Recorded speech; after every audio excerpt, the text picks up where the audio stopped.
Ang TV. Ricardo Willis. Kabanata 161. Kung hindi ka maglakas loob minsan, magiging isang bigo ka habang buhay. Naiintindihan ko, hindi ko sinabing sinamantala mo ang sitwasyon. Pero sa totoo lang, hindi na kailangan. Tumango si Ricardo at sinabi sa malalim na boses habang binago ang tono. Siyempre, kung may iba ka pang baluktot na ideya ngayon, feel free to team up with Romeo against us. It doesn't matter. Nang marinig ito, nagdilim ang mukha ni Henry at malamig siyang ngumuso. Mr. Willis, hindi mo alam ang lugar mo. Si Rowan sa tabi niya ay nagngangalit din ng kanyang mga ngipin at sinabing, samahan mo si Romeo. Mr. Willis, hindi mo talaga alam kung ano ang makakabuti sa iyo. Mr. Ward, dahil napaka-ignorant ni Ricardo sa sitwasyon kung gayon bakit mo siya tinutulungan. Kunin mo ang iyong mga tao at umalis ka.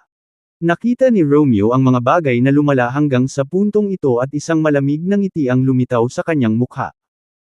Kanina lang na umarte si Henry na may kikialam sa mga plano nila, nag-aalala siya na baka mapunta sa South ang mga pangyayari pero ngayon ay parang malinaw na sila.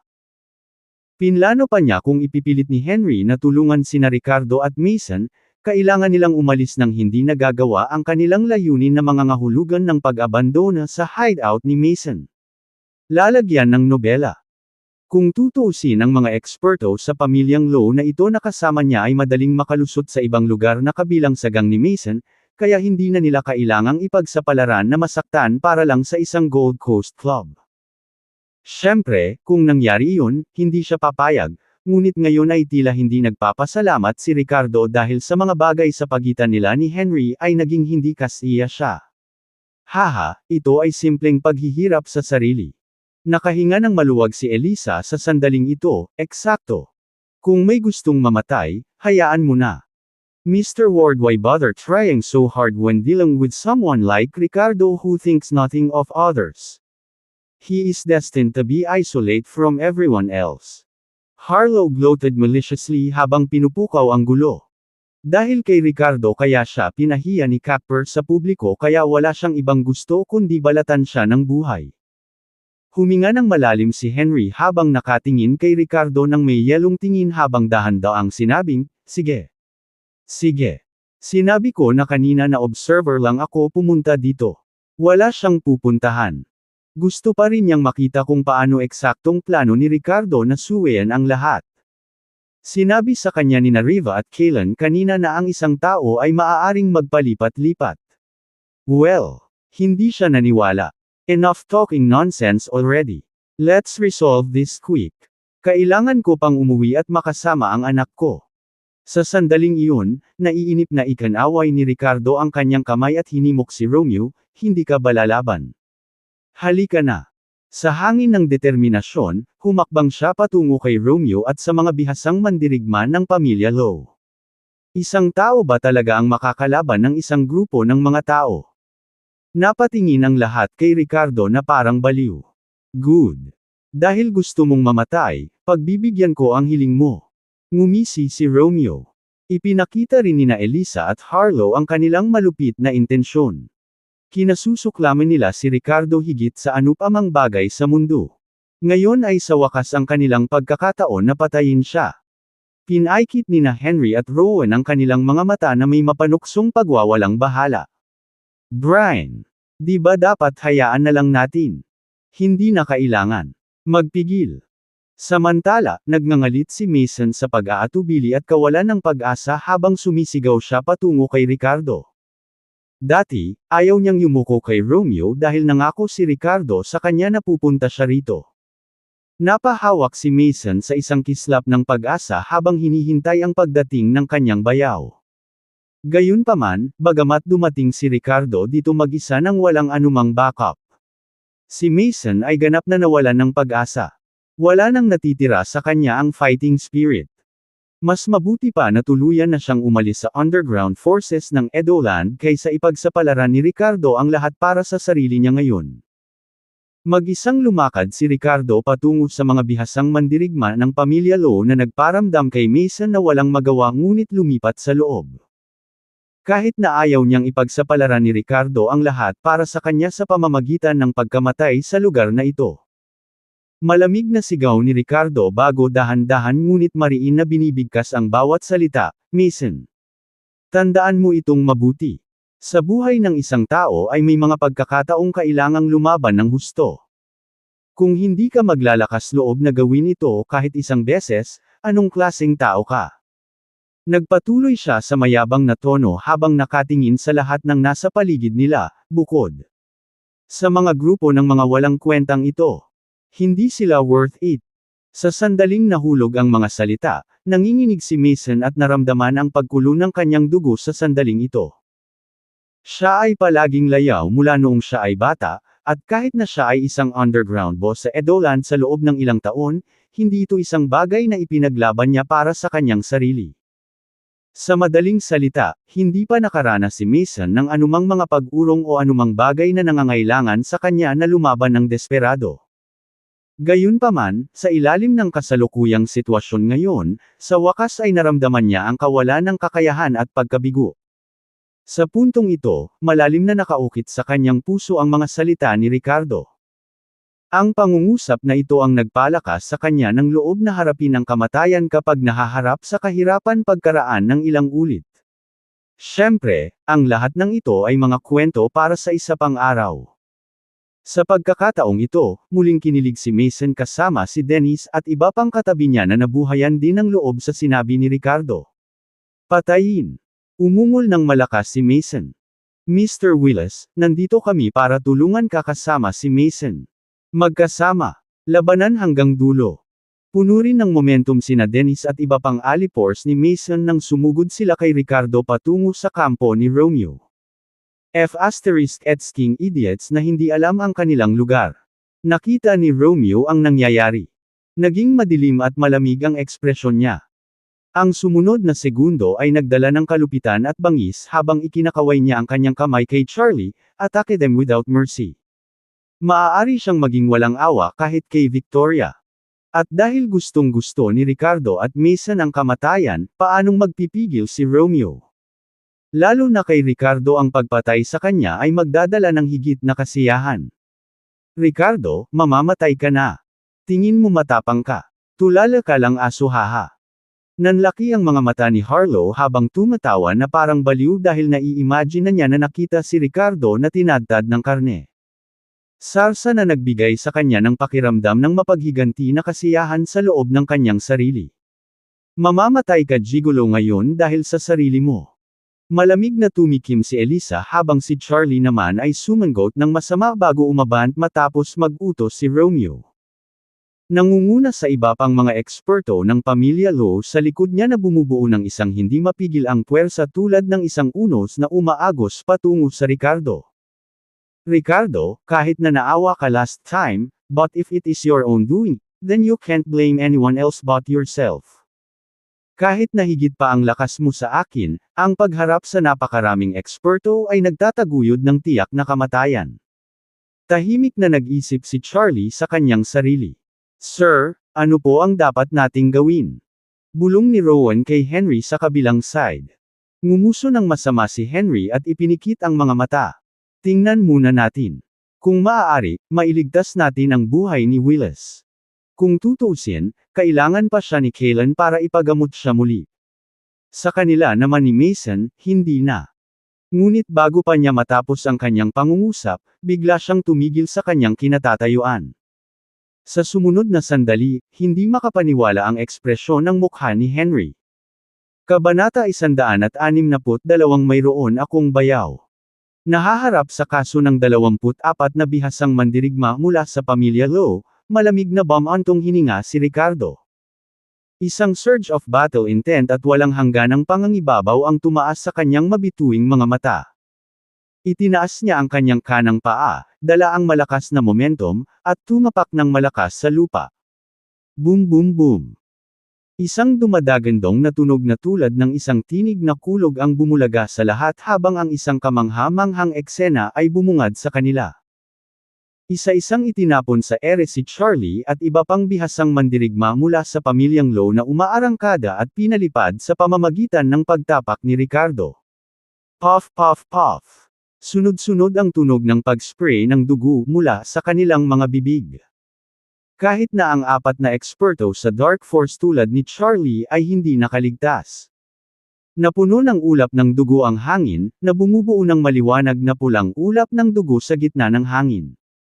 Sa lupa sa ibaba, ang mga bitik ay lumitaw sa lahat ng dako tulad ng mga sapot ng gagamba na kumakalat. Ang kapangyarihan ng banal na lupa ay tumibok ng napakaganda. Haze! Maririnig ang mga ungol sa paligid habang natahimik sandali ang libu-libong tao. Tanging hingal at paglunok ng laway ang maririnig na umaalingaw-ngaw sa paligid. Flop flop flop. Sa puntong ito, lahat ng matataas na antas na mandirigma mula sa pamilyang Low na itinapon sa himpapawid ay nahulog sa lupa tulad ng mga dumpling na ibinabagsak sa kumukulong tubig. Nakakabingi ang tunog ng pagtama ng mga katawan nila sa lupa. Ang eksenang ito ay parehong visually impactful. Wala sa mga matataas na antas na mandirigma na ito ang makabangon muli pagkatapos bumagsak sa lupa. Lahat sila ay malubhang nasugatan kahit na si Ricardo ay nagpakita ng awas sa kanyang pag-atake. Si Mason at Dennis na determinadong lumaban sa tabi ni Ricardo ay tumigil din sa puntong ito na may pagtataka sa mga mukha. Nanlaki ang mga mata ni na Henry at Rowan kasama ang kanilang mga followers sa kanilang nakita habang si Romeo, Elisa Harlow kasama ang 4 o 500 followers ay hindi napigil ang nanginginig sa mga sandaling ito. Mabilis na kumalat ang takot sa kanila. Paano ito posible? Nauutol na sabi ni Romeo habang si Harlow naman ay nanginginig ng husto. Ang pagtingin sa lugar kung saan nakahandusay ang lahat ng matataas na antas ng mandirigma maliban kay Ricardo na nakatayong matangkad sa gitna nila ay nakaramdam si Harlow ng hindi pa nagagawang pagkabigla sa kanyang puso. Sa sandaling iyon ay tumingin siya sa kanya. Bumibilis ang tibok ng puso niya. Paulit-ulit niyang tinatawag siyang freeloader, ngunit napakalakas niya. Kahit na ayaw aminin ni Harlow, kailangan niyang tanungin ang sarili, freeloader ba talaga ito? Ricardo, may sakit ka ba sa pag-iisip? Bakit ang isang kasing lakas mo ay handang maging freeloader ng aking pinsan? Bayaw.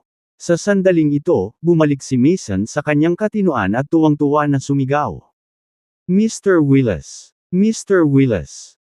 Sabay-sabay na sigaw ni Dennis at ng kanyang mga kampan, namumula ang mga mukha sa tuwa at nanginginig ang katawan. Lalagyan ng nobela. Sa pagtingin sa mga mata ni Ricardo, sila ay puno ng panatisismo at paghanga. Sa pagkakataong ito, natapakan ni Ricardo ang mga bahid ng dugo sa lupa at hakbang-hakbang na naglakad patungo sa grupo ni Romeo. Daan-daang tao pa ang natitira. Halika na nga. Mahinahong sabi ni Ricardo. Nang matapos siyang magsalita, nagsimulang magkagulo ang mga tao. Hula. Nang unang tao ay likas na umatras pabalik, lahat ay sumunod. May mga hindi pinalad na itinumba o tinapakan pa. Ang isang grupo ng mga tao ay hindi man lang makalaban sa isang tao. Kung sila ay sinanay na mga sundalo, marahil sila ay lalaban hanggang kamatayan ng walang takot. Ngunit sila ay hindi. Miyembro lang sila ng isang underground organization. Ricardo, anong ginagawa mo? Napatingin si Romeo kay Ricardo na papalapit sa kanila na nanginginig ang boses at ilang beses na tumatalon ang mga talukap ng mata. Ricardo, kamag-anak kami ni Miranda. Ikaw, huwag kang gagawa ng katangahan. Namutla si Elisa sa takot. Kuya, bayaw ako ang hipag mo. Hindi mo kami mapapatay. Takot na sabi ni Harlow habang dahan-daang umaatras. Sa puntong ito ay sinimulan pa niyang tawagin siya ng brother-in-law.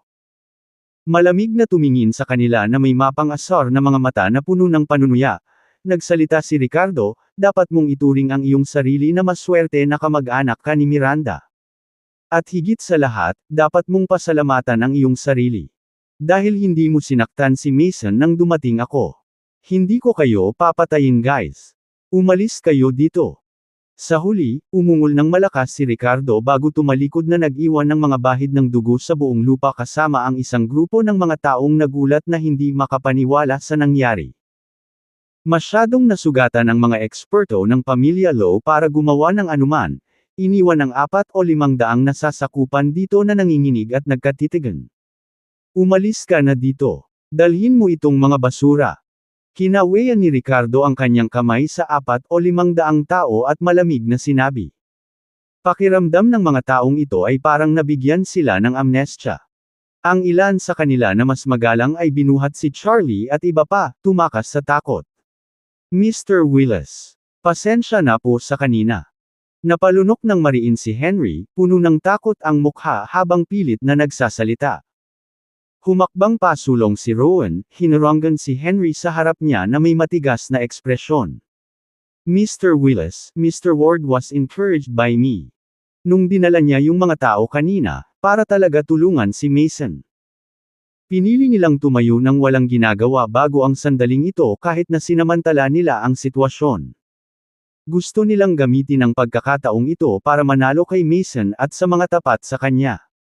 Sa sandaling ito, nangamba sila na babalik si Ricardo para sa paghiganti sa kanila. Madudurog silang lahat ng isang paa. Bagamat maraming elite na sundalo mula sa pamilyang Ward dito, alam nilang walang makakapigil kay Ricardo. Napangiti ng walang pakialam si Ricardo, Mr. Ward, wala ka namang utang sa akin noong una, wala kang dapat ihingi ng tawad. Ang pagtulong sa akin ay isang pabor lamang. Ang hindi pagtulong ay ginagawa mo lang ang dapat mong gawin. Sa pagkarinig nito ay ilang saglit na kumurap ang mukha ni Henry habang tuluyang nagpakita ng nahihiyang ngiti sa labi. Biglang may naisip siyang iba at ang kanyang ekspresyon ay natigil, makinig kayong lahat, tulungan si Mason na sugpuin ang kaguluhan. Alisin ang sinumang nagdudulot ng gulo. Pagkatapos maayos na ang lahat, matigas niyang pagpapatuloy, lahat ay masunurin na bumalik sa bahay nang hindi nagdudulot ng gulo sa lugar ni Mason. Nang marinig ang mga salitang ito mula kay Henry mismo, mabilis na sumang-ayon ang kanyang mga tauhan ng may sigasig. Nataranta namang lumingon si Henry, hindi naman talaga maganda ang magagawa ng grupo ko pero sa halip ay tutulong kaming mag-alis ng espasyo. Hey, ngumiti si Ricardo, salamat. Noong gabing iyon, ang underground world ng Edoland ay talagang nakakaranas ng magulong pagbabago. Ngunit mayroong isang tao na, sa kanilang sariling lakas, ay nagawang ibalik ang tubig. Ang iba't ibang establishmento ni Mason ay dumanas ng matinding pagkalugi, ngunit nasa ilalim pa rin sila ng kanyang kontrol. Nanatili si Mr. Lowe bilang si Mr. Lowe, at naging mas secure pa ang kanyang posisyon. Si Henry ay walang lakas ng loob na harapin siya, at ang mga bihasang miyembro ng pamilya Lowe ay malubhang nasugatan, na naging dahilan kung bakit hindi sila makakilos. Sa sandaling ito, tumunog ang telepono ni Mason. Kinuha niya iyon at sinulyapan bago mabilis na sinagot ang tawag. Sis. Sarili niyang kapatid iyon. Kamusta ka, Mason? At kamusta ang bayaw mo? Nag-aalalang tanong ni Miranda sa telepono. Don't worry, sis. I'm fine and so is my brother-in-law. Naayos na ang lahat, sagot ni Mason na medyo excited pa rin. Taken care of. Ibig sabihin may mga eksperto sa pamilya na kumampi sa'yo. Nagtatakang tanong ni Miranda na may pag-aalinlangan sa kanyang narinig. Nope. I don't need them. Bayaw ko lang ang kailangan ko. Mula ngayon, wala na akong suporta sa pamilya Lowe pero ang bayaw ko lang lagi ang magiging support system ko. Hahaha. Kabanata 163 Paano ka hindi patay? Ang Ward Estate. Pagkabalik nina Henry at Rowan, bakas pa rin sa kanilang mga mukha ang pagkagulat at pagkaluwag. Buti na lang at hindi talaga nila na-offend si Ricardo.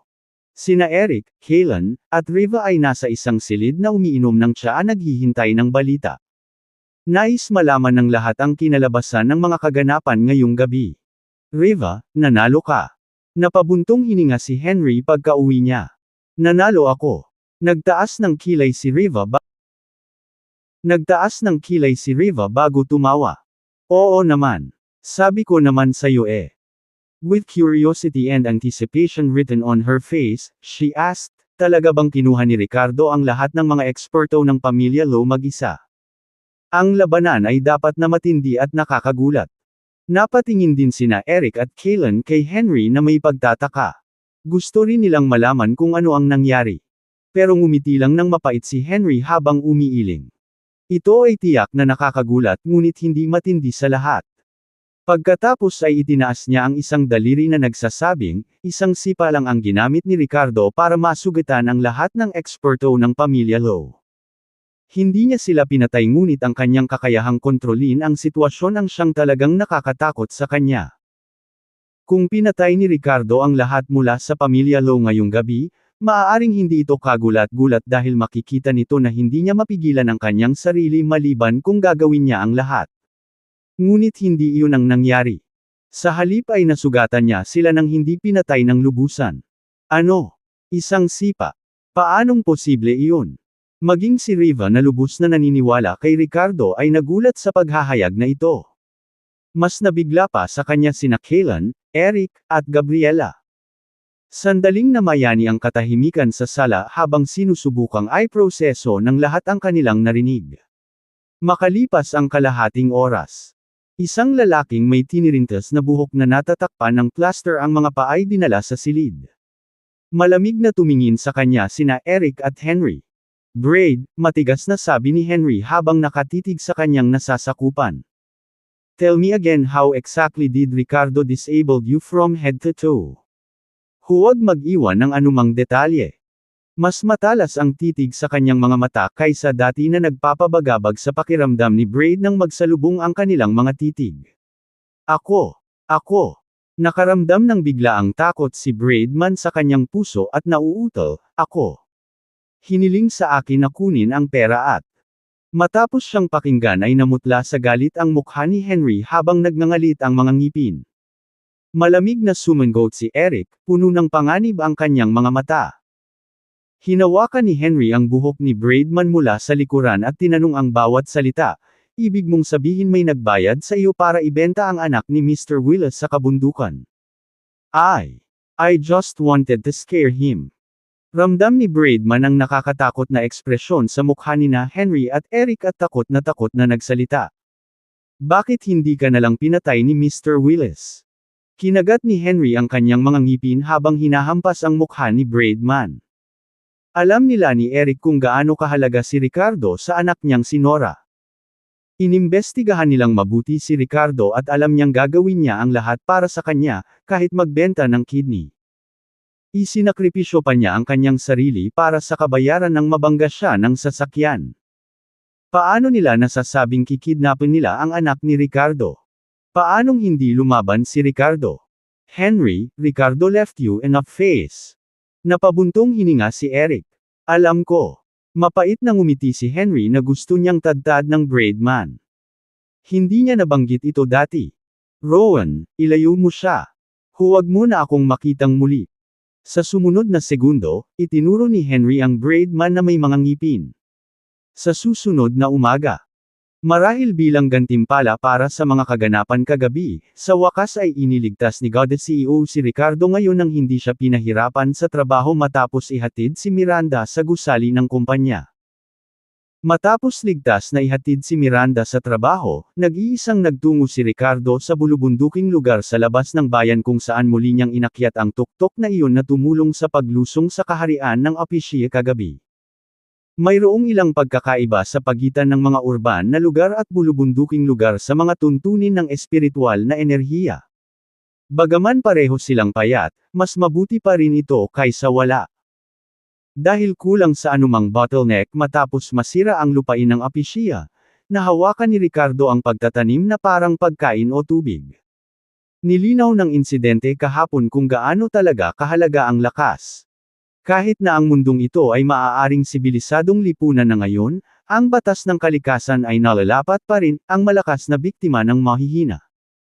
Gayunpaman, sa modernong lipunan, ang espiritual na enerhiya ng Earth ay masyadong manipis. Matapos makapasok sa lupain ng Apishia, malinaw na naramdaman ni Ricardo na ang kanyang pag-unlad ay bumagal ng husto. Sobrang hirap. After a whole day, halos hindi gumanda ang lakas ko. Siya ay nagsasanay hanggang hapon at medyo bigo. Sa katunayan, nalampasan niya ang bottleneck ng energy refining stage at nakapasok sa Apishia realm. Gayunpaman, tila nagkaroon ng isa pang bottleneck pagkatapos pumasok sa Apishia. Kung makakahanap lang ako ng lugar na may masaganang espiritual na enerhiya, ito ay mahusay. Napaisip si Ricardo. Gayunpaman, itinuring niya na ang mga naturang lugar ay umiiral lamang sa mga nobela at pelikula. Matapos tingnan ang oras, nag-impake si Ricardo at nagsimulang magtungo pababa ng bundok. Pagsakay niya sa sasakyan ay nakatanggap siya ng tawag mula kay Philip. Mr. Willis, may oras ka bang pumunta sa bahay ko? Nandito na naman ang landscape designer na kanina pa sumusubok na saktan tayo gamit ang geomancy tactics. Parang hindi pa siya nakontento sa pagkabigong saktan tayo noon. Hindi ko nga kilala ko siya, at wala akong ideya kung bakit siya nagtatanim ng matinding sama ng loob sa amin. Napuno ng gulat ang boses ni Philip habang hinihinaan ang boses para humingi ng tulong kay Ricardo. Ang ugali ni Ricardo kay Philip ay naging lubhang malamig dahil sa mga kilos ni Darwin. Bakit kita tutulungan? Dapat tanungin mo muna ang anak mo kung ano ang ginawa niya. Ngumisi si Ricardo at diretsyong ibinaba ang telepono. Sa kabilang dulo ng linya, naiwang nakatulala si Philip. Hindi niya inaasahan na tatanggihan siya ni Ricardo ng ganoon kaeksaydido. Yung little brat, anong ginawa niya? Philip muttered sa kanyang sarili, lumalaki bigo. Naalala niya ang gabing iyon na kakaiba ang ginawa ng kanyang anak na si Darwin kay Ricardo. Nakadagdag lang ito sa kanyang galit at pagkalito. Sa pag-alala sa bangungot na pangyayari sa salamin ng dugo, hindi maiwasan ni Philip ang manginig. Ang landscape designer na nag-set up ng geomancy formation ay bumalik, at tila malayo sa mabuti ang kanyang mga intensyon. Desperado na matulungan si Ricardo, hindi na umasa si Philip kay Master Soidho. Lahat ng pag-asa niya ay nakapin na kay Ricardo. Maya-maya lang, may kumatok na lalaki sa pinto at nakangiting pumasok. Naglagay si Philip sa isang kalmadong harapan ngunit nakaramdam ng pagkabalisa at pangamba sa kanyang puso. Ah! Mr. Hurst, what brings you here? Tanong ni Philip, sinusubukang itago ang kanyang discomfort. Bakit napuno ang dalawang pond na idinisenyo ko para sa iyo noong nakaraan? May kaina-hinalang ekspresyon ang lalaki habang nakatitig kay Philip at nagtatanong. Kabanata 164 na bakit humihingi ng tawad. Bakas sa gulat ang mukha ni Philip at ngumiti siya, nagdahilan, malapit na ang taglagas, at ang dalawang pond na iyon ay umaakit ng mga lamok. Pinuno ko sila. Oh, I see. Tumango si Emerson Hurst at tumingin ng malalim kay Philip bago hindi na nagsalita pa. Sa susunod na segundo, inilabas ni Emerson ang isang plano sa disenyo at inilagay ito sa harap ni Philip. Mr. McLaughlin, mayroon kang napakalaking courtyard na nangangailangan ng tamang pangangalaga. Ito ang bagong disenyong plano na ginawa ko para sa iyo. Gusto mo ba ang layout? Ang ideya ko ay maglagay ng dalawang mythical beast sa bawat gilid ng pasukan ng iyong mansyon. Ipinaliwanag ni Emerson ang kanyang paningin kay Philip na hindi maintindihan ang alinman sa mga ito dahil blanko ang kanyang isip.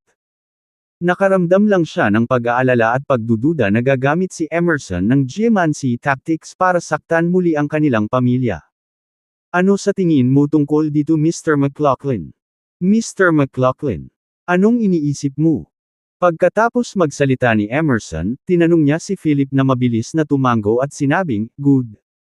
Good. Mr. Hurst, please go ahead with your plans. Thank you for your efforts.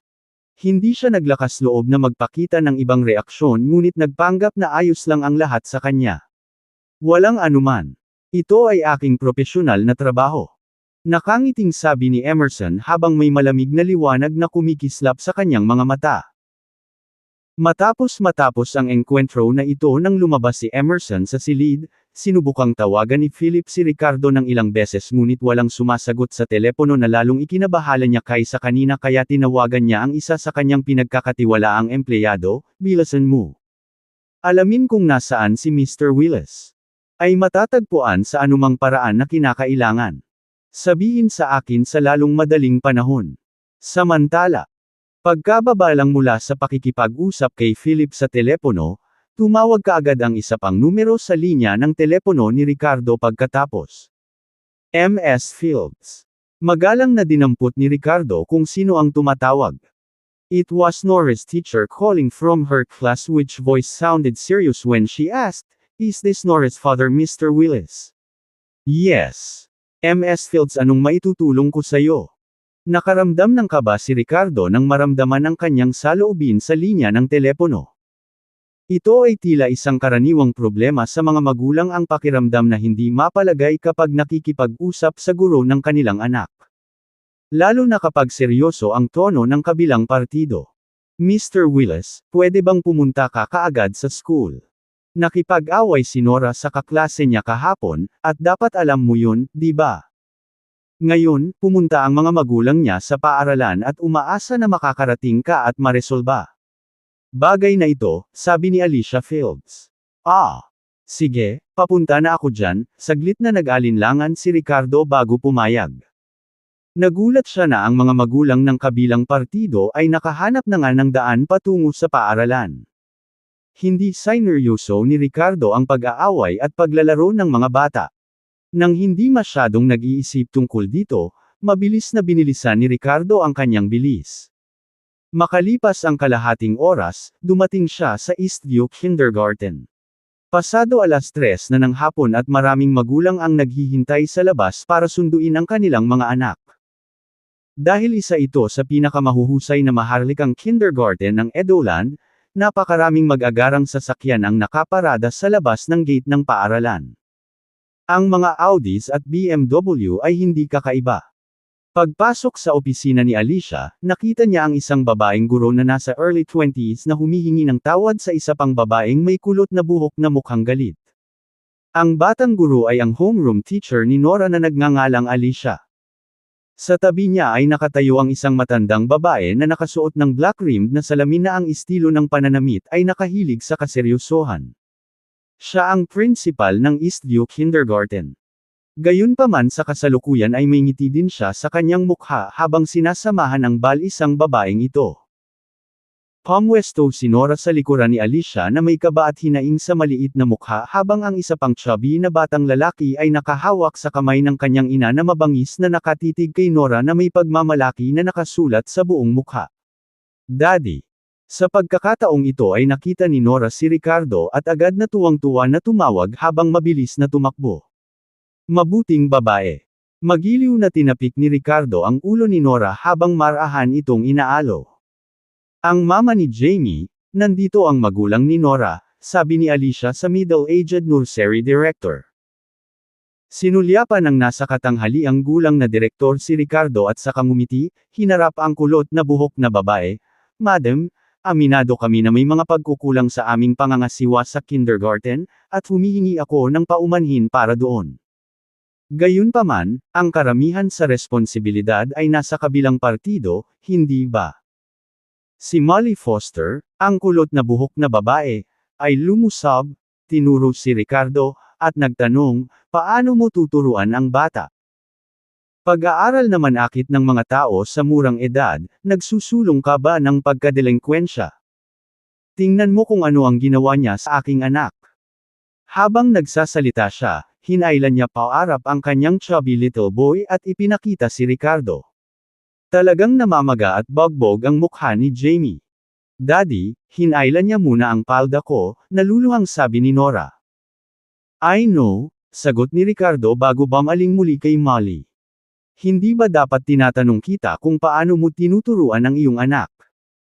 Tinuturuan siyang maging hooligan sa murang edad. Ano ang sinabi mo?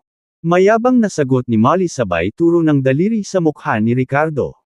Do you dare talk back to me? Sino sa tingin mo ako? Kilala mo ba kung sino ang asawa ko?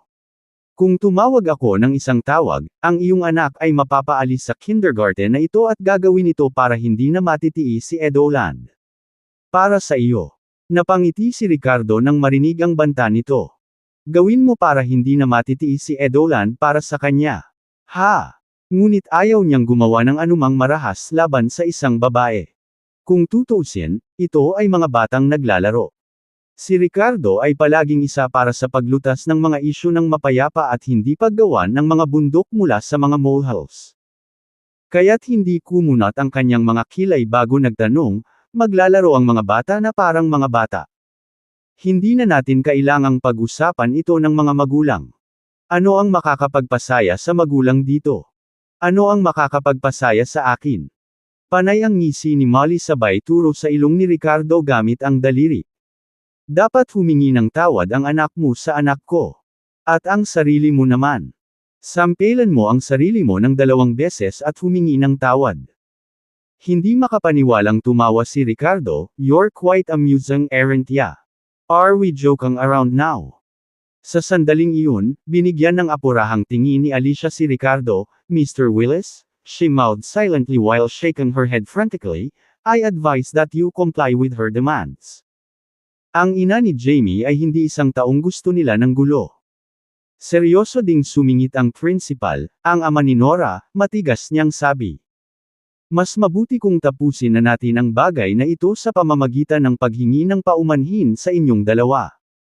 Lalo lang nitong ikinagalit si Ricardo nang lumingon siya kay Alicia at sa punong guro.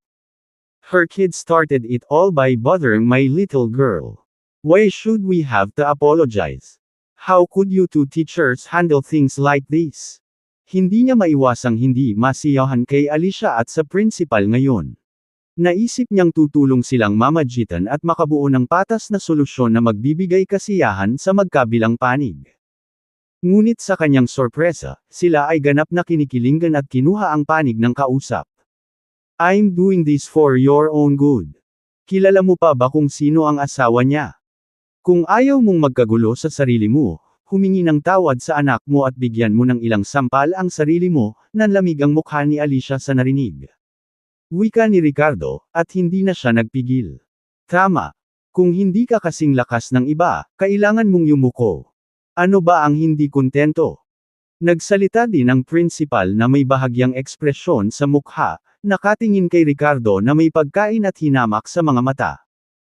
Alam niya dito lang na i-enroll ni Ricardo ang kanyang anak dahil sa koneksyon nito sa pamilya ng Ward. Pero ano? Lalagyan ng nobela. Ang asawa ni Molly ay pamangkin ng board director ng Eastview Kindergarten kahit na hindi siya nagpadala ng pamangkin ngunit sa halip ay isang relasyon ng tiyuhin pamangkin ito ay medyo maimpluwensyahan pa rin. Si Ricardo ay nagkaroon lamang ng mga koneksyon sa pamamagitan ng pamilyang Ward. Hindi man lang siya ng kanilang pamilya, kaya't ang kanyang mga koneksyon ay halos hindi bahagi ng pagbanggit. Hindi na kailangang magsimula, alang ni Alicia o ng punong guro kung kaninong panig ang dapat nilang kunin. Ito ay malinaw kung aling paraan sila dapat sandalan. Kabanata 165 Ang iyong anak na babae ay pinatalsik. Pinandilatan ni Molly si Ricardo ng mabangis na tingin. "Narinig mo ba ako? Humingi ng tawad at sampelan ang sarili mo ng ilang beses. O ako mismo ang gagawa." Tinuro niya ang ilong ni Ricardo na may pananakot na kilos. "Daddy, may gulo ba ako? Baka humingi ako ng tawad kay Jamie." Napakapit si Nora sa binti ni Ricardo na nababalisa. Bagamat puno ng hinanakit ang kanyang malalaking mata, ayaw niyang mabugbog ng iba ang kanyang ama. Nang marinig ito, napangiti si Molly. "Narinig mo ba yun? Mas bait pa sayo ang little brat mo." Lalong natuwa si Jamie, ang chubby boy sa tabi ni Molly at sumenyas kay Nora. "Emph! You dare hit me. Mas matigas ang parents ko kaysa sayo." Tuwang-tuwa ang principal at si Alicia habang pinagmamasdan sina Ricardo at Nora na naghihirap dahil kay Jamie. Kalahating oras na silang nakayuko at humihingi ng tawad dahil sa nangyari kanina. Sa sandaling ito, hinawakan ni Ricardo ang maliit na kamay ni Nora at inalo ito ng mahina. "Nora, wala kang gulo. Binubuli nila tayo. Hindi ka hahayaan ni Daddy na humingi ng tawad." Sa sumunod na segundo, malamig siyang tumingin kay Molly at nagtanong sa mahinang boses, "Paano kung hindi ako humingi ng tawad? Kung hahayaan niya ang kanyang anak na magdusa ng ganitong kahihiyan ngayon at humingi ng tawad ng ganito sa harap ng lahat? Masisiraan talaga siya ng mukha." Nang marinig ang tanong na ito mula sa kanya, napaluwa si Molly. "Fine then. You dare challenge me. Hintayin mo lang pumunta ang asawa ko dito." Diretso niyang nilabas ang phone niya pagkatapos magsalita, "Honey, come in here now. This guy dares to be arrogant towards me." Pagkababa ng tawag, ang kanyang asawa na nasa labas na naghihintay sa kanila ay parehong pumasok sa loob maya-maya pagkatapos ay sinundan din ng ilang pagmumura mula sa kanya. F***** it, come on. Tingnan natin kung sino ang nabuhayan, binugbog ang anak ko, at nang ahas na maging mayabang sa asawa ko. Kasunod ng boses, nakita nila ang isang lalaking may buzz cut, isang mukha na puno ng kalamnan, na papasok sa eksena. Ang lalaking ito ay may malaking kadena na ginto sa kanyang leeg at nakasuot ng Patek Philippe na relo, na nagpapalabas ng hangin ng pagmamataas. May kasama siyang ilang lalaking naka-security uniform. Ang mga kindergarten security guard na ito ay kakaiba na ngayon na naging kanyang mga personal na alipors, na sumusunod sa kanya mula sa likuran. Mr. McLachlan, nandito ka. Nakita ni Alicia ang lalaki at binati ito ng mahina. Mr. McLachlan, huwag kang magalit. Siguradong kakayanin natin ito. Sabi din ng principal. Deal with it my ass. Kung hindi mo kaya, ako na ang bahala. Bumantong hininga si Sterling McLachlan at bumulong. Sa sumunod na segundo, isang pares ng mga mata ang nakatitig kay Ricardo.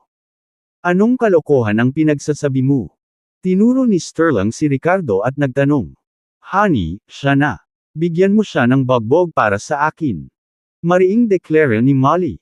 Napaawang ang bibig ni Sterling, nakatingin kay Ricardo na may mabangis na ekspresyon, at sinigawan niya ang mga security guard sa likod niya, kunin mo siya. Oo, Mr. McLachlan.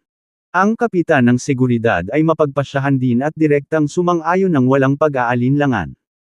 Sa sumunod na segundo, ilang mga security guard ang naglabas ng kanilang mga rubber baton at sumugod patungo sa Ricardo.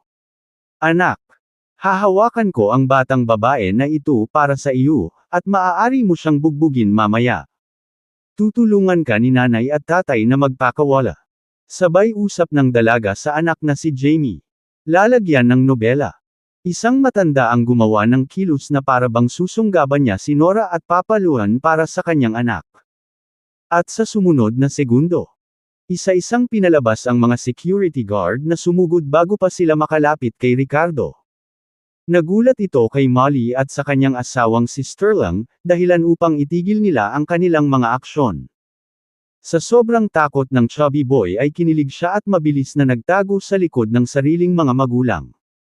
Mukhang nagulat din ang principal at si Alicia, hindi inaasahan na ang tatay ni Nora ay napakahusay na manlalaban.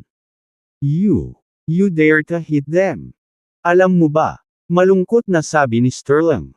Gayunpaman, hindi pa tapos ang usapan.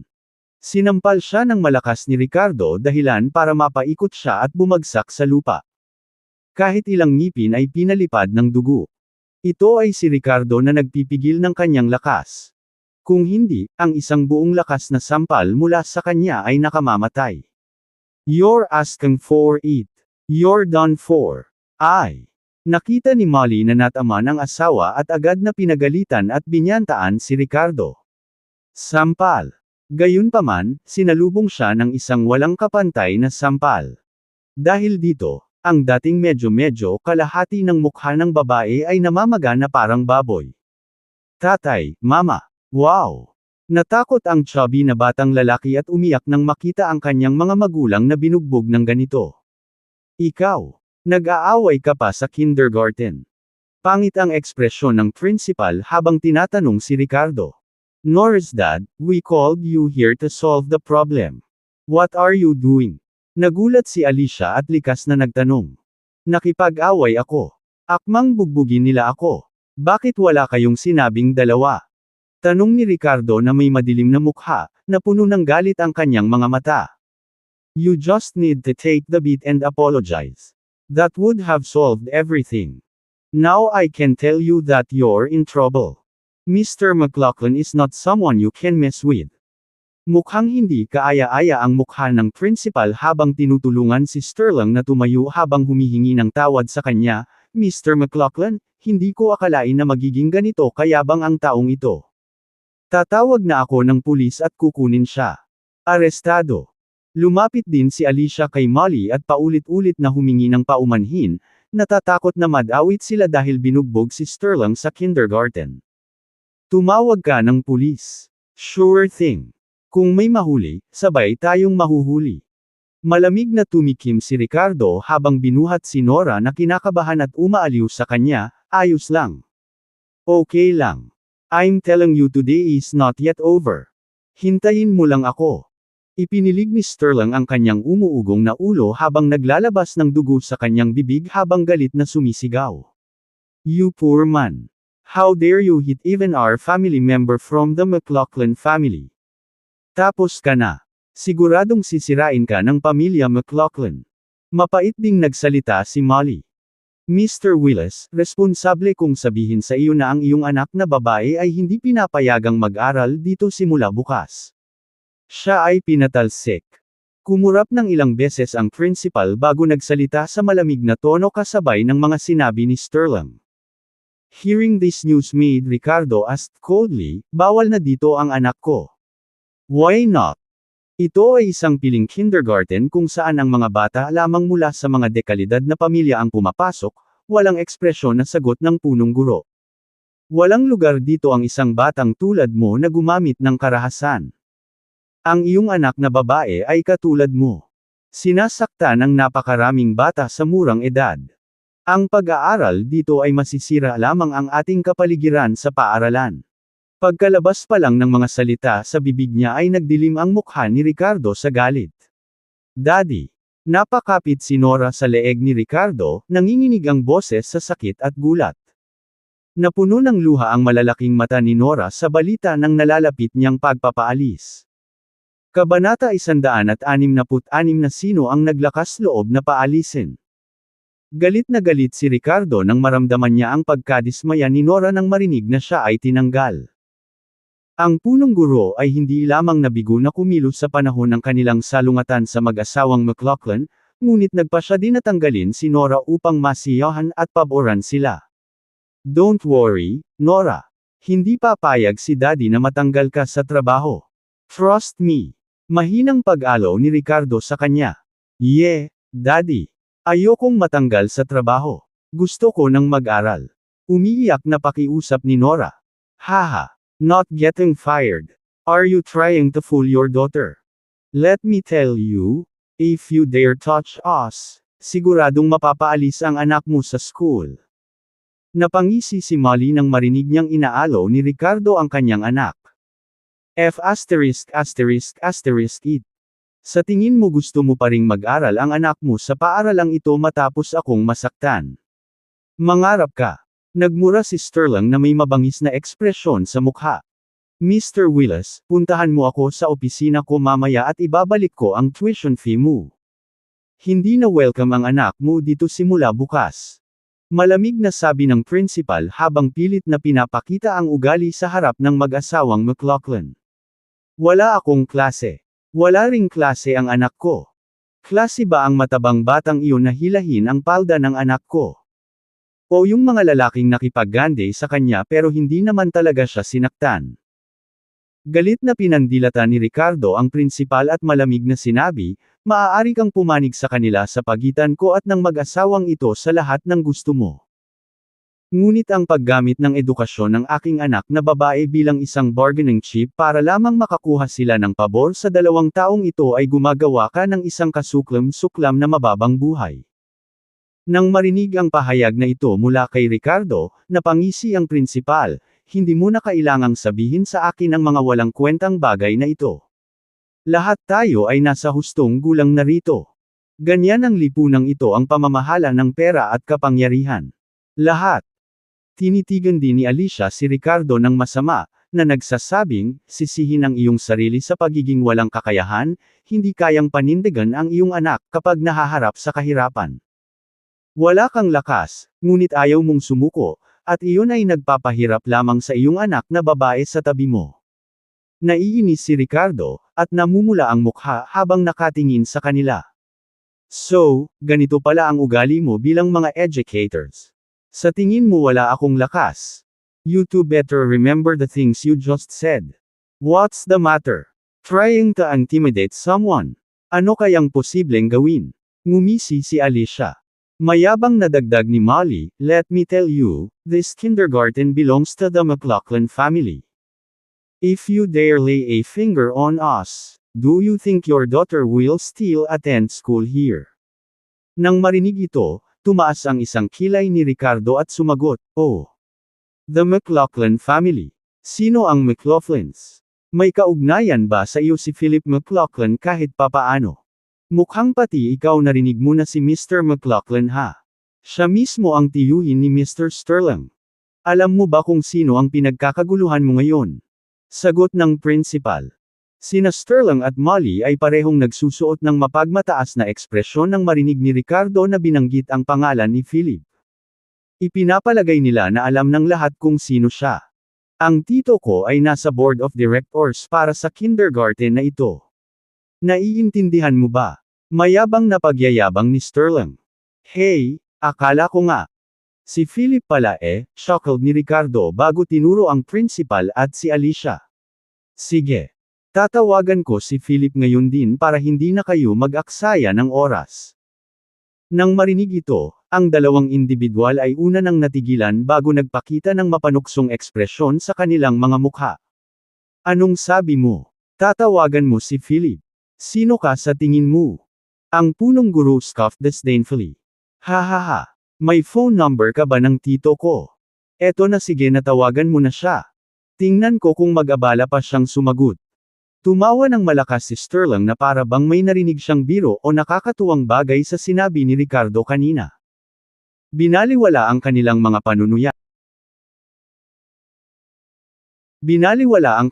panunuya. Kinuha ni Ricardo ang kanyang telepono at walang pag-aalinlangan na nag-dial. Nag-iyak lang di ba? Inikat ng punong guro ang kanyang mga mata sa pang-aalipusta. Gayunpaman, noon lamang sa labas ng pinto ng kanilang opisina may biglang tumunog na tunog mula sa mobile phone ng isang tao na walang iba kundi si Philip mismo. Nauna nang inutusan ni Philip ang kanyang pinagkakatiwalaang aide na alamin ang kinaroroonan ni Ricardo.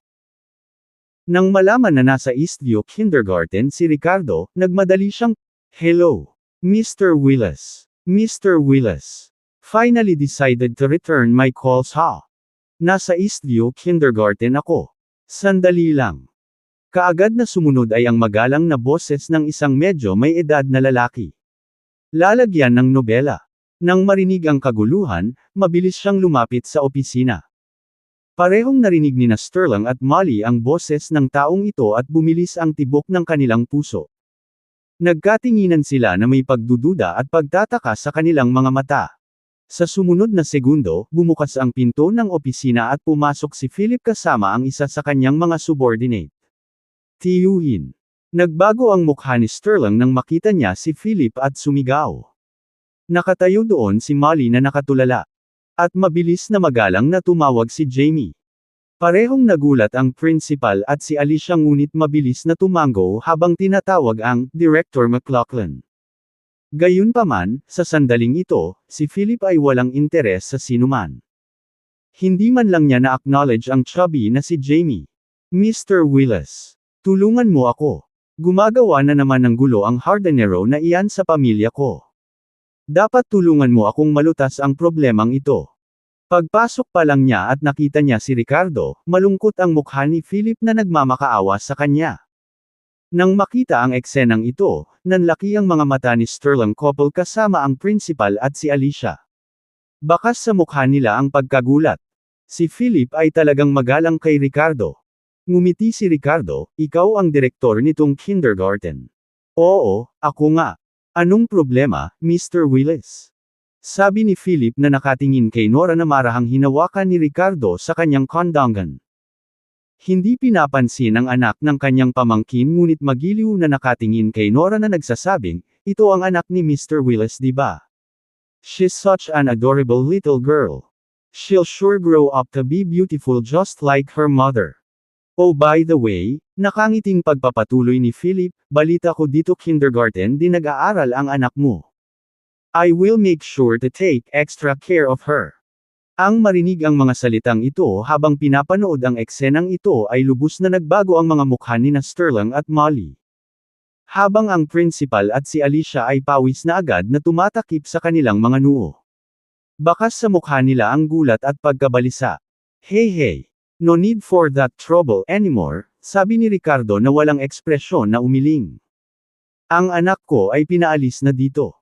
Nang marinig ang mga salitang ito ay biglang huminto si Philip, "Ano? Napatalsik na ang anak mo?" Anong nangyari? Sino ang nang-ahas na paalisan ang anak ni Mr. Willis?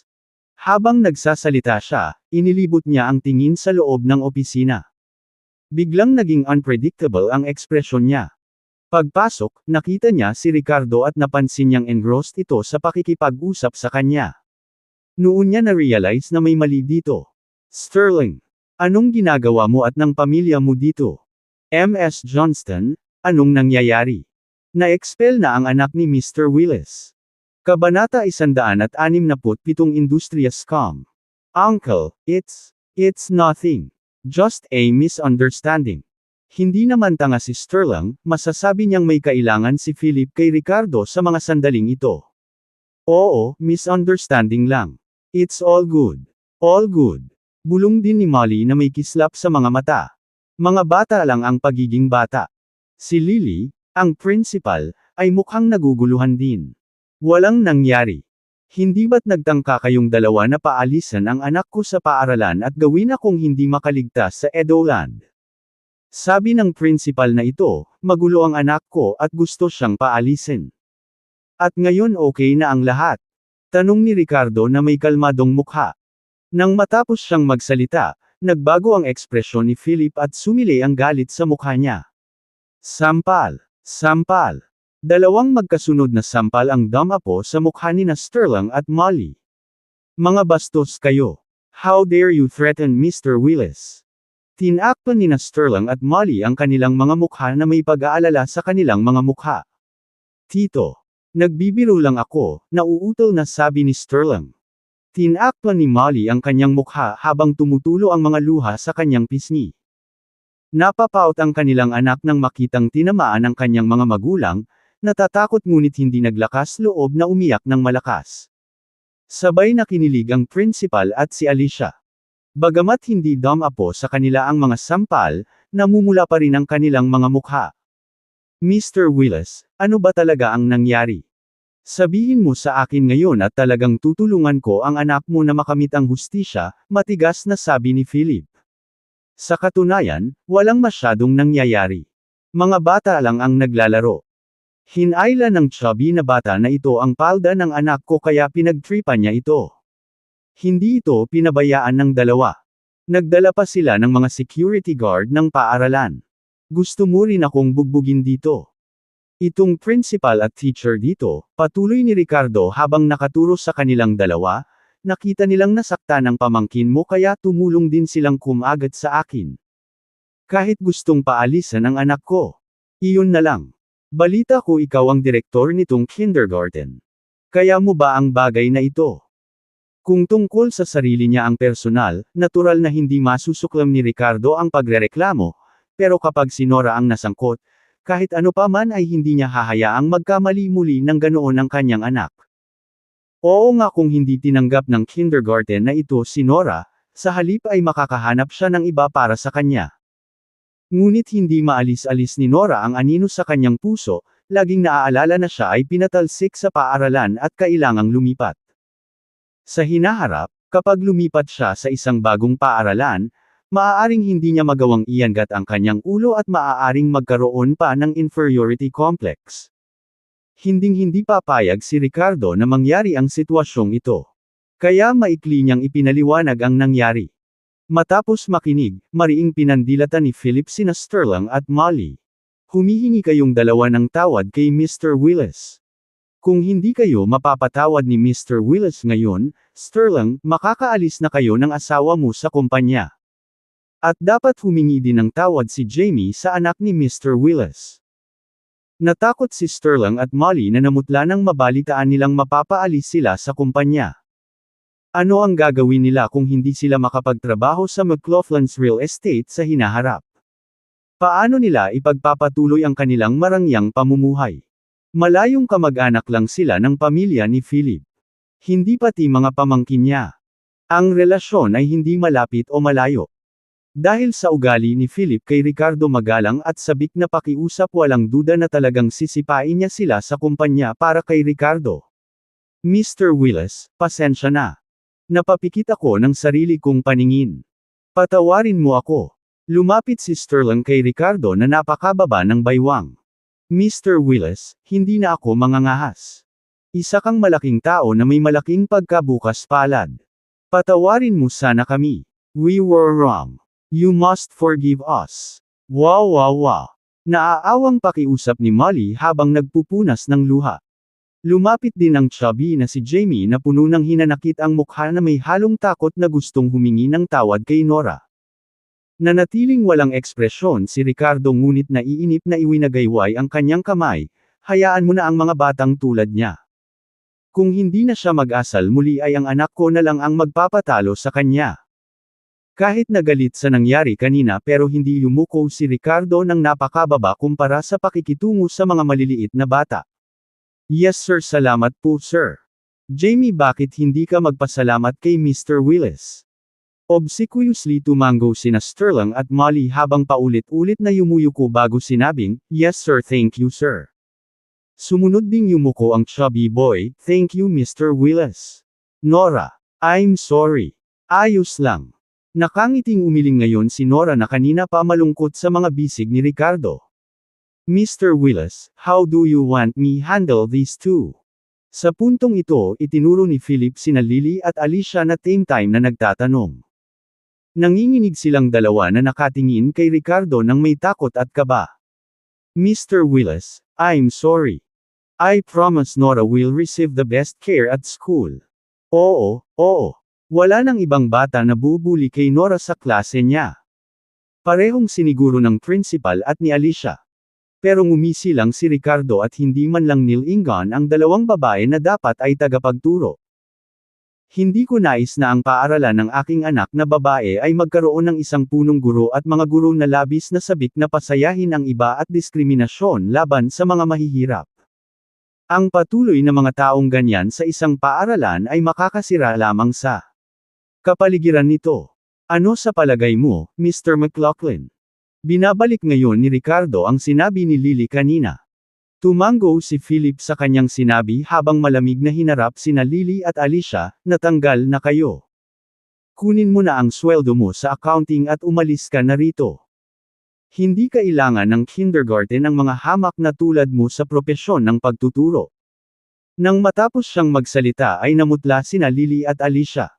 Ang Eastview Kindergarten ay isa sa mga nag-aaral ng Edoland na may mahusay na pagtrato para sa mga kawani nito.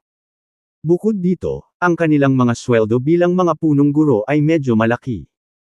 Ang pinakamahalaga ay natanggal sila, kaysa magbitiw o lumipat sa ibang trabaho. Ito ay katumbas ng ganap na pagpatay sa kanilang mga hinaharap na prospect sa larangang ito.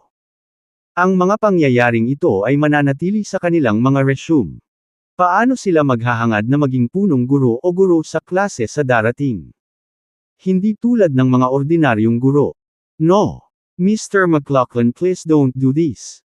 Magsisipag ako simula ngayon. Mr. McLaughlin, bigyan mo ako ng isa pang pagkakataon please. Direktang lumuhad ang punong guro sa harap ni Philip na humihingi ng awa. Sa susunod na segundo ay gumapang siya papunta sa Ricardo gamit ang bawat paa na naiwan niya. Nahuhulog ang kanyang salamin kasabay ng kanyang dignidad habang naaawa siyang nagmamakaawa. Mr. Willis, taos puso akong humihingi ng tawad sa iyo. Nagkamali ako dahil hindi ko nakita ng maayos ang halaga mo. Please help me plead with Mr. McLaughlin for forgiveness. Ay, alam mo kung anong mali ko. Kahit hindi mo ako payagan na ipagpatuloy ang pagiging principal, ibaba mo lang ako kung kinakailangan pero huwag mo akong tanggalin please. Ipinapangako ko na simula ngayon ay tiyak na magiging mabuting guro na ako. Lumuhad doon si Lily habang humahagulgol habang pinupunasan ang buo niyang uhog na pilit na hindi mawala ang lahat ng pinaghirapan niya hanggang sa puntong ito. Get lost, naiinis na sabi ni Ricardo habang pinagmamasdan ang pagpapatak ng mga luha sa kanyang pantalon matapos siyang sip-in ng walang humpay. Nakadapa si Lily doon, hindi mapigil ang humagulgol habang nakatitig kay Ricardo na may hinanakit at pagkadismaya sa mga mata. Bakit? Bakit mo ako pinaalis? Wala ka bang sariling kasalanan? Hiling niya. Kabanata 168 Pagkilala sa isang eksperto. Sa sandaling ito, puno ng hinanakit at galit ang mukha ni Lily habang sumisigaw, bakit mo ako pinaalis? Kung hindi mo sila sinaktan, hindi ko sinabing tanggalin ang iyong anak. Mr. McLaughlin. Hindi ko alam na kaibigan mo siya. Nabugbog ang pamangkin mo at tinulungan ko ang pamilya ng McLaughlin. Hindi ba? Bakit mo ako pinaalis ng ganoon? Galit din na sabi ni Alicia, exactly.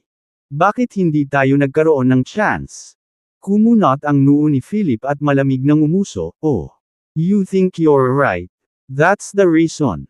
Mr. McLaughlin, kahit mali tayo ngayon, it doesn't warrant being fired. Hindi ba? Tumayo si Lily at nagtanong. Malamig na tumikim si Ricardo, reasoning. You want to talk about reasoning now. Don't tell me if you are reasonable. Even if you are reasonable, so what? I'm not here to reason with you. Nandito lang ako. Para suportahan ang anak ko. Tumingin siya kay Philip na may sobrang dominanteng tono, gusto ni Mr. McLaughlin na tulungan ko siya. Dapat umalis ang 2 taong ito sa paaralan. Damn it. Kung hindi niya tinulungan ang sarili niyang anak na ilabas ang galit niya ngayon, pakiramdam ni Ricardo ay nabuhay siya ng walang kabuluhan. Nais pa nilang pag-usapan ang tungkol sa pangangatwiran ngayon. Nang arbitraryo nilang pinaalis ang isang inosenteng bata para lang mapasaya ang mga nasa kapangyarihan ng walang pakialam sa katarungan o katarungan. Tumango si Philip, Mr. Willis, you can rest assured. Habang nagsasalita ay naging kalmado ang mukha niya habang nakatingin kina Lily at Alicia. Hindi kaya ng CEO ng McLaughlin's Construction Company ang 2 beong ito. Wala na kayong kahihiyan. Are you still trying to argue with me here? Let me ask you, Lily, nakakuha ka na ba ng pera sa mga magulang dati? At paano naman kayo, nakatanggap ka na ba ng mga regalo? Kailangan ko bang mag-imbestiga ng maigi at panagutin ang 2 ng maayos? Matigas na tanong ni Philip. Nang marinig ang tanong na ito, agad na kinilig sina Lily at Alicia, at naging pangit ang kanilang mga mukha. Labas! Malamig na sigaw ni Philip. Si Lily at Alicia ay hindi nang ahas na magsalita, at malungkot na umalis. Paanong posibleng hindi pa sila nakatanggap ng mga regalo noon? Lalo na kay Lily, marami na siyang natanggap.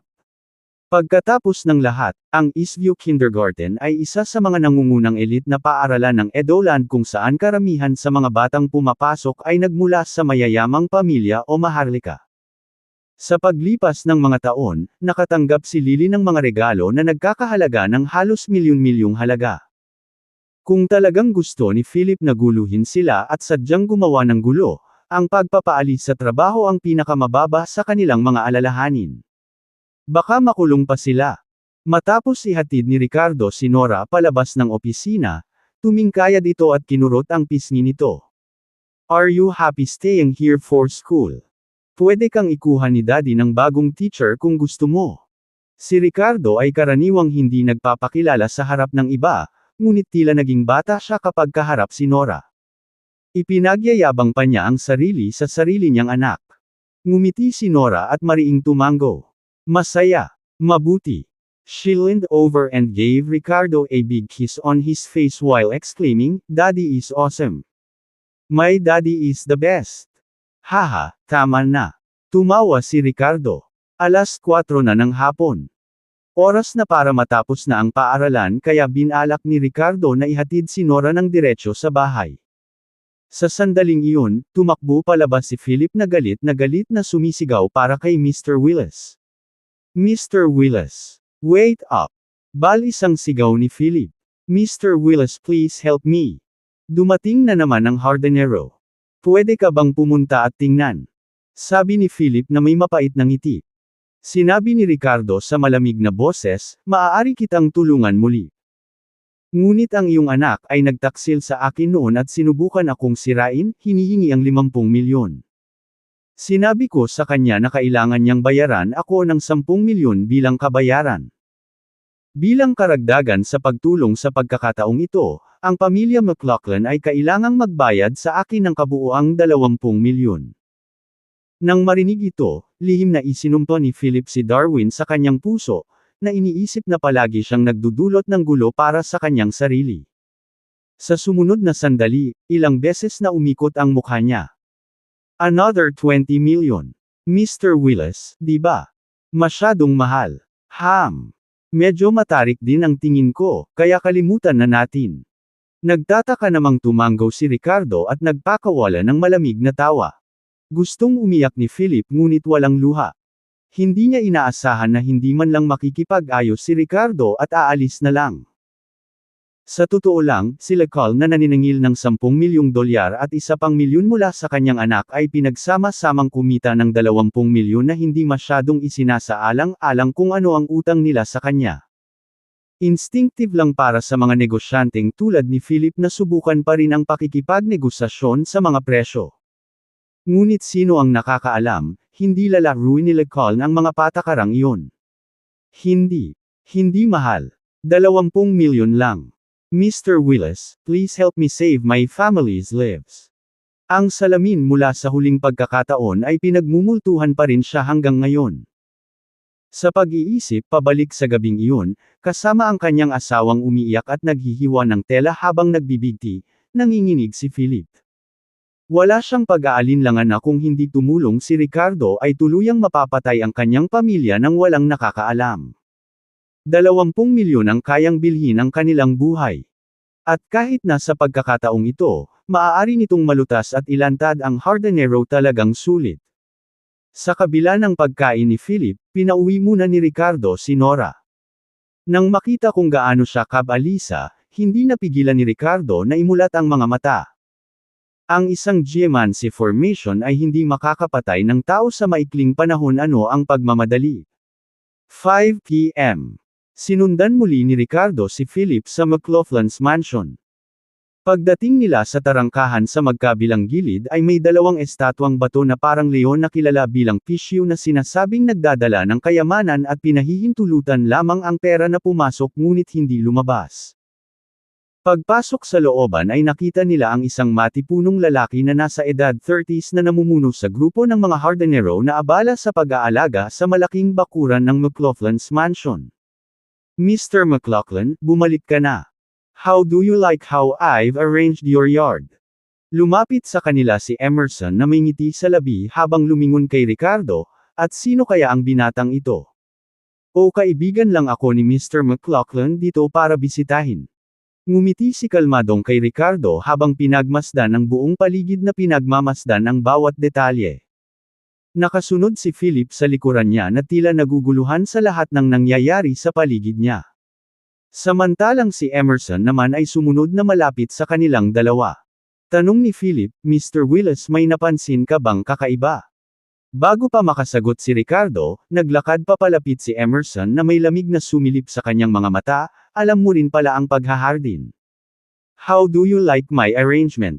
Not bad. Not bad. Another geomancy killing formation, sabi ni Ricardo sa malalim na boses.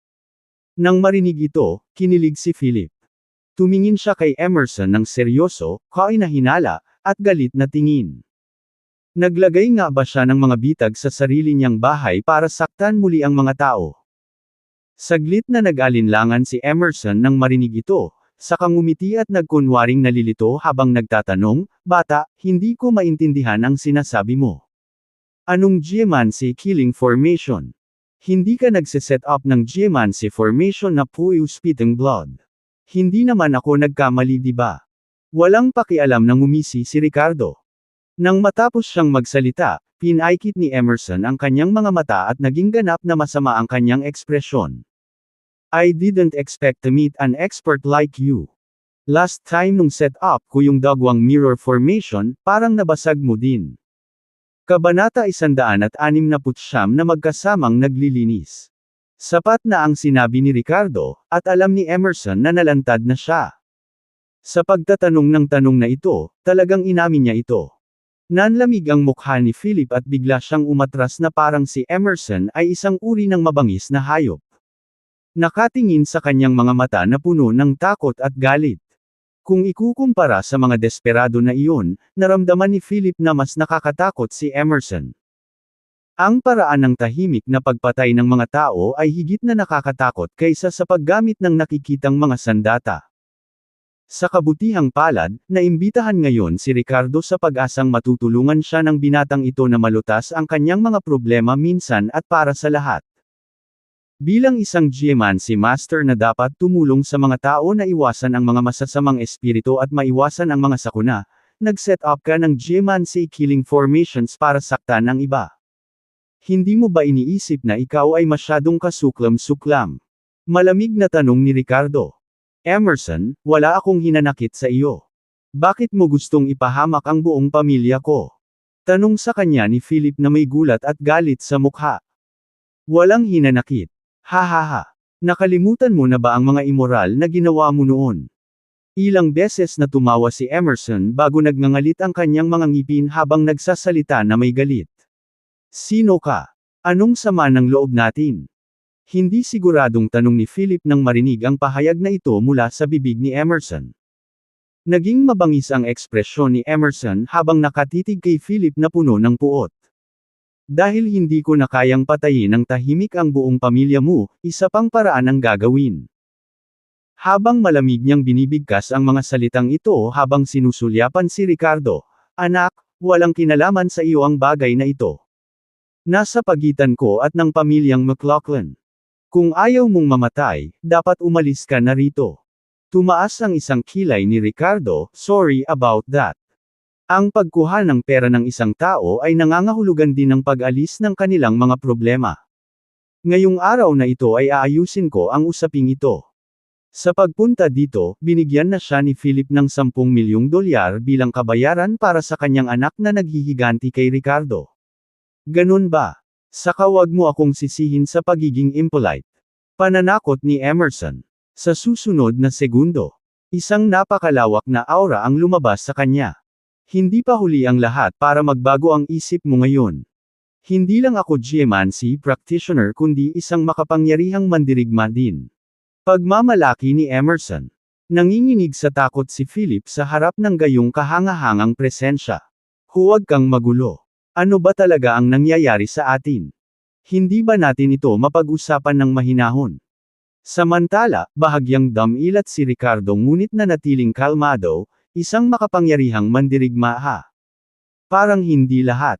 Hindi niya inaasahan na ang Hardinero ay talagang master ng Dark Force sa huling yugto. Sa ganitong uri ng lakas, tiyak na mapang-ibabaw niya ang isang lungsod. Ngunit kapag kaharap si Ricardo, wala siyang laban. Akmang aalagaan siya ni Ricardo, isang malakas na sigaw ang biglang umalangaw-ngaw. Tumigil ka. Sino ang nang-ahas na kumilos ng ligaw sa pamilyang McLaughlin? Pagtingin niya sa tunog, nakita niya ang isang lalaking nasa katanghaliang gulang na nakasuot ng puting damit pang training na naglalakad papasok sa villa kasama sina Darwin at Christina sa likuran niya. Nang makita sina Ricardo at Emerson, parehong natigilan sina Darwin at Christina. Pagkatapos, sabay turo ni Darwin kina Ricardo at Emerson at sinabing, Mr. Hinton, itong lalaking ito. At itong Hardinero ay ang hamak na naglagay ng geomancy trap sa aking bahay. Christina, upon seeing Ricardo and Emerson, sneered and said, kayong dalawa nandito. Perfect, let's deal with them together. Nang marinig ang pahayag na ito, sina Ricardo at Emerson ay nagpalitan ng tingin sa isa't isa habang ang kanilang mga mukha ay may kakaibang ekspresyon. Pansamantalang napatigil ang dalawa na magsisimula na sana ng mag-away habang nakatingin sa medyo may edad na. Christina, anak, anong ginagawa mo? Si Mr. Willis ang inimbitahan ko dito para harapin itong mapaminsalang geomancy master, mahinahon ngunit matigas na sabi ni Philip nang makita ang nangyayari. Honey, inimbitahan namin si Mr. Terence Hinton sa pamilya ko. Kailangan pa ba namin si Willis? At saka nangikil pa siya ng pera sa anak namin. Hindi mo ba alam? Naiinis na sabi ni Christina habang mariing nakatitig kay Ricardo. Anong pangangikil? Si Darwin ang kumuha ng iba laban kay Mr. Willis. Iniligtas ni Mr. Willis ang buhay mo. Huwag kang gumawa ng gulo. Mariing saway ni Philip. Phooey. What's saving my life? He did it for money 50 million which is obvious extortion.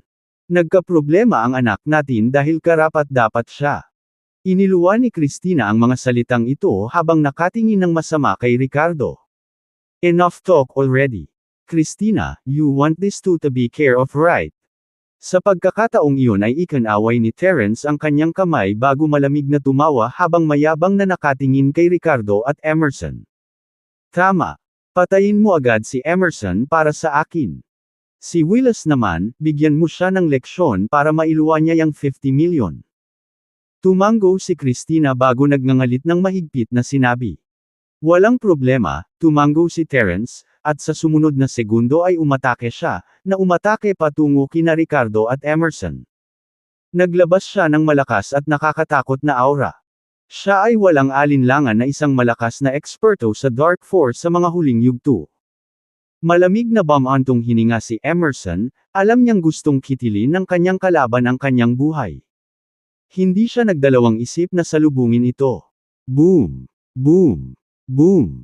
Sa sumunod na segundo, dalawang eksperto sa Dark Force ang nagsagupaan sa isa't isa. Tuloy-tuloy ang tunog ng pagbangga ng mga kamao at pagtaas ng enerhiya. Si Christina at Darwin ay nagngangalit ang kanilang mga ngipin habang pinapanood ang labanang ito habang paulit-ulit na nagmumura. This damn guy is making trouble for us.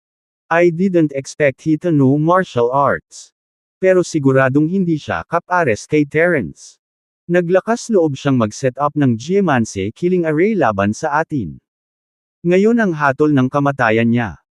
Sa sandaling ito, ilang beses na kumikislap ang mga mata ni Philip habang naglalakad siya papunta kay Ricardo at hinayla siya sa isang tabi. Mr. Willis, bakit hindi ka umalis ngayon? Si Terence ay isang eksperto na ipinadala ng pamilya Britt sa kabisera. Hayaan mo siyang harapin si Emerson. Sapat na. Pagkatapos mong harapin si Emerson, baka susundan ka rin ni Terence. Samantalahin ang pagkakataong ito at umalis na. Napataas ang kilay ni Ricardo sa sinabi ni Philip ngunit interesadong ngumiti sa kanya. Ang kanyang asawa at anak na lalaki ay hindi isang bagay na trifled sa ngunit Philip ay may ilang konsensya na titira sa kanya pagkatapos ng lahat. Dad, hindi mo siya pwedeng bitawan. Nag-aalalang sigaw ni Darwin dahil kanina pa niya pinapansin si Ricardo. Sabi ni Christina, Bago lumapit para tumayo sa harap ni Ricardo, gusto mong umalis. Ibalik mo ang 50 milyong dolyar sa pamilya ko kung hindi ngayon ang katapusan mo. Honey, what are both of you doing? Mr. Willis saved your lives no matter what, saway ni Philip sa kanila na may hindi magandang ekspresyon sa mukha. Kailangan ko ba siya para maligtas?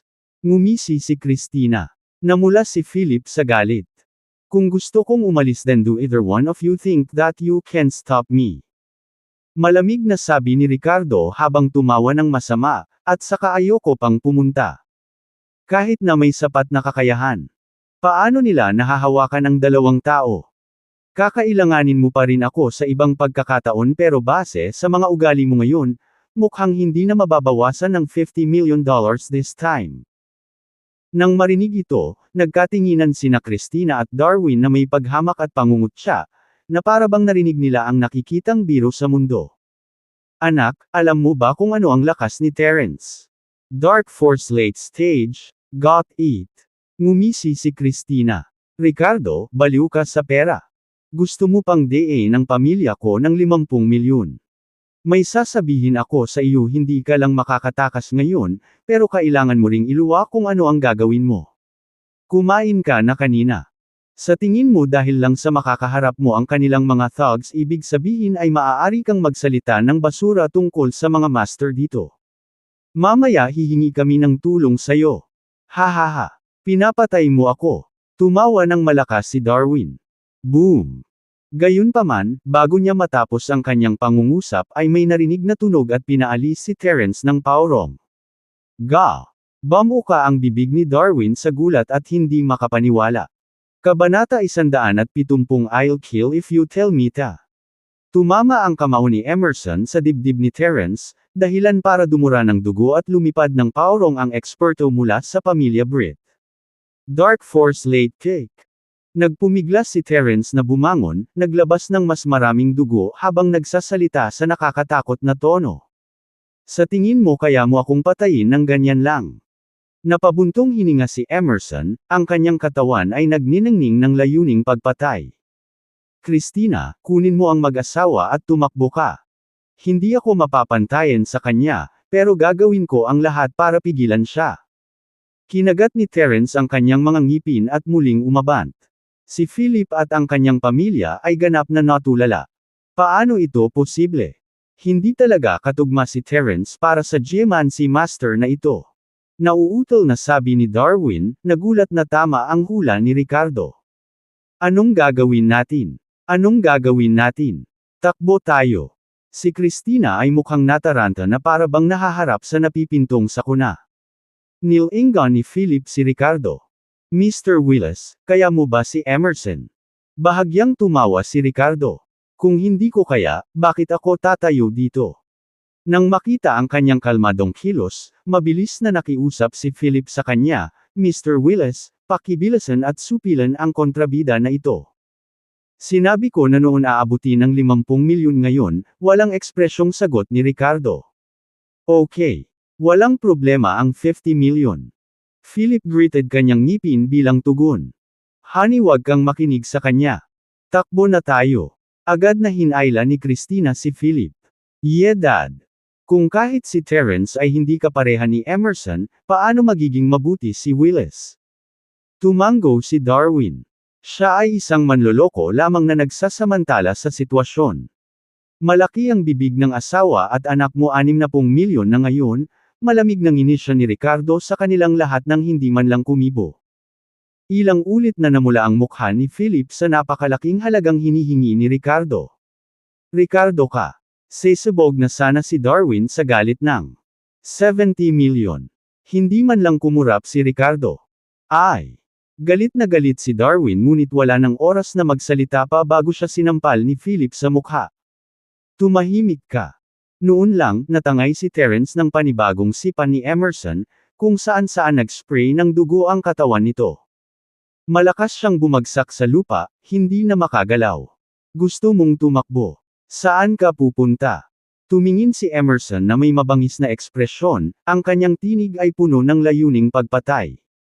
Nakita ng pamilyang McLaughlin ng tatlo na tapos na si Terence, at lahat sila ay natakot na namumutla at nataranta. Para naman sa mga ordinaryong bodyguard sa McLaughlin family villa, nawala na sila sa kung saan. Ricardo, di ba sabi mo kaya mo siya? Saka bilasan mo. Nag-aalalang sigaw ni Darwin nang makita niya si Emerson na naglalakad patungo sa kanila na may intensyong pagpatay. Oo nga. Pera lang ang gusto mo di ba? Bibigyan ka namin. Fair na. Nag-iba rin ang tono ng boses ni Christina habang tinatawag siya. Masyadong mabilis na talo si Terence. Hindi sila makakatakas ngayon. 80 milyon. Malamig na sabi ni Ricardo. Tumahimik kayong dalawa. Galit na sabi ni Philip. The next second he pleaded urgently with Ricardo, sige. 80 million. Mr. Willis, please stop him. Ang mga hinihingi ni Ricardo ay nagparamdam kay Philip na siya ay tinutuyo ng dugo ngunit walang ibang paraan sa puntong ito. Ang kanilang buhay ay maaari lamang umaasa kay Ricardo ngayon. Sige.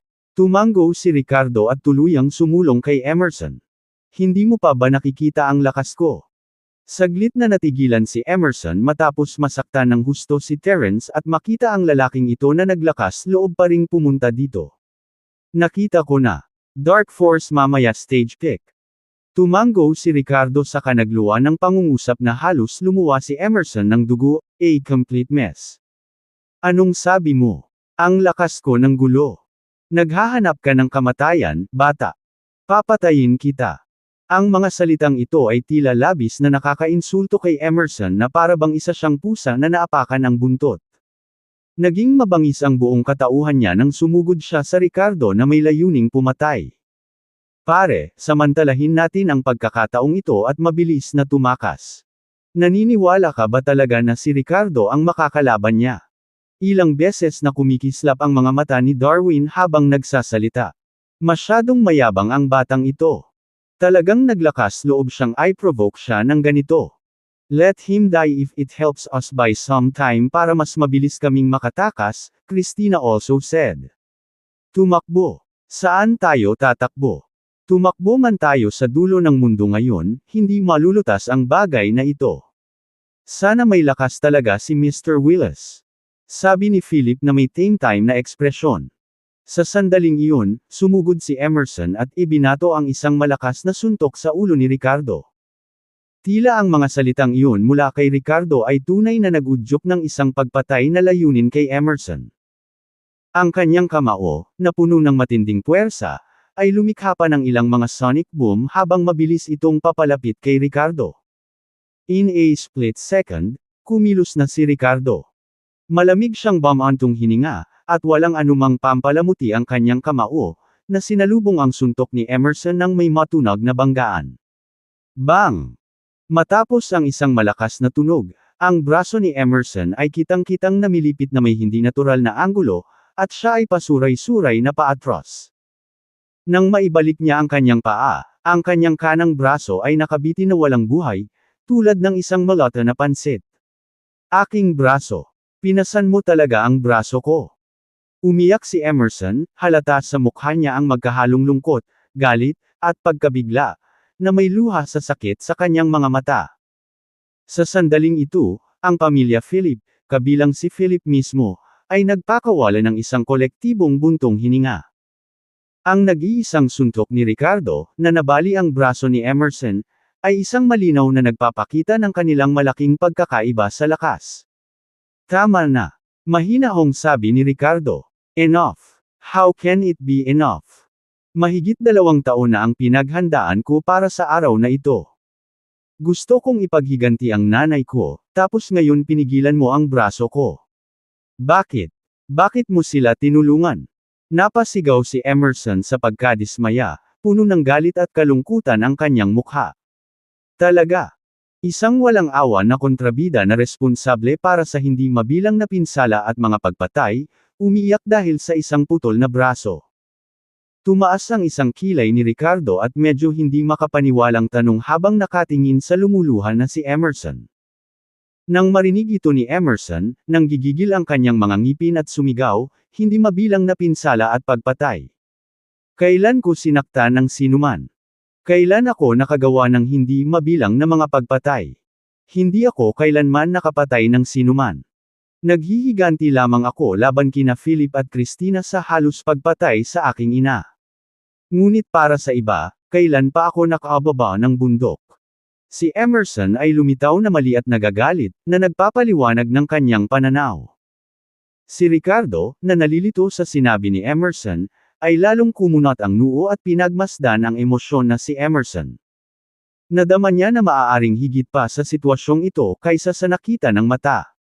Patayin mo siya. Bakit mag-aaksaya ng oras na kausapin siya? Sa sandaling ito, lumingon si Christina kay Ricardo at nagsalita sa matalas na tono, na may apurahan at mapang-utos na boses. Bumalik ang tingin ni Ricardo sa kanya. Gusto mo patayin ko siya ng ganun-ganun lang? Sa tingin mo ba ako ang Alapiers mo? Ikaw. Binayaran ka namin. Hindi ba dapat may ginagawa ka para sa amin? Lalagyan ng nobela.